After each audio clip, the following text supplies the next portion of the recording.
દિલીપભાઈ શું રજૂઆત અત્યારે આવ્યા છો? અમે કલેક્ટર કચેરી આખો માલધારી સમાજ સુરત ભેગો થઈ અને જે ગૌપાલકો છે બધા મળી અને અત્યારે અહીંયા કલેક્ટર કચેરી રજૂઆત કરવા માટે આવ્યા. જ્યારે ગૌપાલક ગૌ માતાને ચારવા માટે લઈને જતો હોય છે કોઈ ખેતરમાં વાડીમાં ત્યારે કોર્પોરેશનના અધિકારી એ ગૌપાલકના ઉપર કોઈનો કોઈ ગુનો દાખલ કરી દેતા હોય છે. એ ગૌ માતાને પકડી અને સીધી ડબ્બામાં પૂરી દેતા હોય છે. જ્યારે ગૌ માતાને ચારવા માટે ગોપાલક લઈને જાય તો એના માટે કોર્પોરેશનના અધિકારી કઈ નાખે એવી કોઈ વ્યવસ્થા સરકાર કરી આપે. અને જે ગૌ માતા રોડ પર રખડતી હોય છે એને ડબ્બામાં પૂરી દેતા હોય એનાથી ગૌપાલકને કોઈ વાંધો નથી.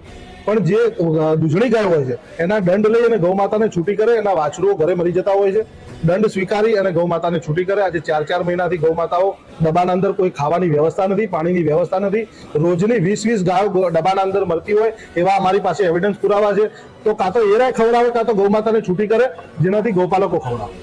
માલધારી સમાજની પૂરેપૂરી સાહેબ, અમે હિન્દુ ધર્મના દીકરા છીએ. માલધારી સમાજ પછી જ્યારે ગૌ માતા પર અત્યાચારો થશે ત્યારે હિન્દુ ધર્મ આખો અને એમાં ગૌપાલકો અને માલધારી સમાજ એના માટે આંદોલન કરવું પડશે, તોય અમારા જીવ આપવા પડશે, તોય અમે એની તૈયારી કરીને બેઠા છીએ. એ કોર્પોરેશનની ઓફિસ હોય કે કલેક્ટર કચેરી હોય, અહીંયા અમારે કદાચ અમારા પ્રાણ ત્યાગી દેવા પડશે તો પણ અમે અમારી તૈયારીમાં છીએ.